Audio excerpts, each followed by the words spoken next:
Sir. வணக்கம் sir. என்ன sir? சவுக்கு சங்கரை வந்து கைது பண்ணியிருக்காங்கல்ல? ஆமாம் சார். இதை பற்றி நீங்கள் என்ன நினைக்கிறீங்க சார்? அவர் கைது பண்ணி 15 நாள் 1 மாதம் ஆச்சு ரிமாண்டில் வச்சு. இல்லை இருந்தாலும் இன்னும் வெளியே வரலையே. இன்னும் வெளியே வரலைன்னா அவர் கஞ்சா கேஸில் உள்ளே போட்டாங்க. கஞ்சா வச்சுருக்காருங்க. பெண் போலீஸாரை இழிவாக பேசுகிறாங்கன்னு உள்ளே வச்சுருக்காங்க. மேற்கொண்டு 5-6 கேஸு போட்டிருக்காங்க. அது என்னன்னு தெரியல அவர் மேலே. எல்லாம் பெண்களை அவருக்காக பேசினா அப்புறம் சும்மா விடுவாங்களா சார்? உள்ளே வச்சுட்டாங்க. எப்போ ரிலீஸ் பண்ணுறாங்க என்னன்னு. அப்போ சவுக்கு சங்கர் செஞ்சது தப்பா? அது தப்பா ரைட்டா என்னன்னு தெரியல. இந்த கேஸில் அவரை அரெஸ்ட் பண்ணிட்டாங்க.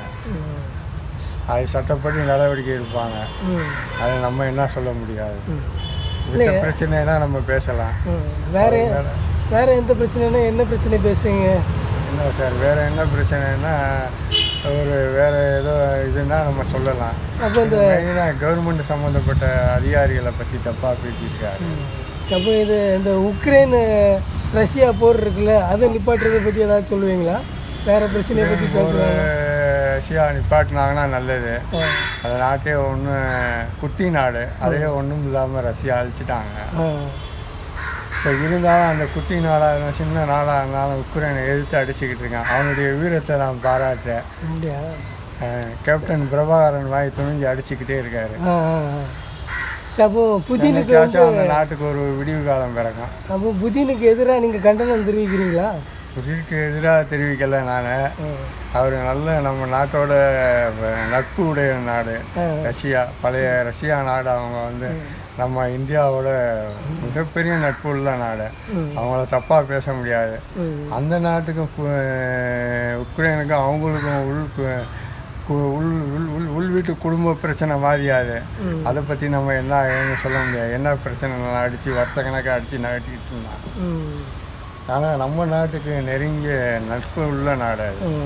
அவங்கள சொல்கிறதுக்கு நமக்கு மனசே வரல. இருந்தாலும் நீங்கள் எந்த கேள்வி கேட்டாலும் கழுவுற மீனில் நழுவுற மாதிரியே எஸ்கேப் ஆகுறீங்க சார். அதுதான் உண்மை சார். நம்ம நாட்டுக்காக அவங்க எவ்வளோ நிறையா செஞ்சாங்க. நம்ம நாட்டில் இருந்து அவங்களுக்கு செஞ்சாங்க.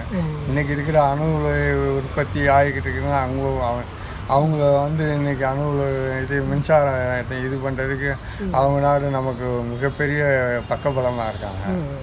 நம்மளுக்கு கரண்ட்டு பிரச்சனை இல்லாமல் இருக்கணும்னா இன்றைக்கி அந்த பிரச்சனையெல்லாம் நல்லா அவங்க பண்ணிக்கிட்டு இருக்காங்க.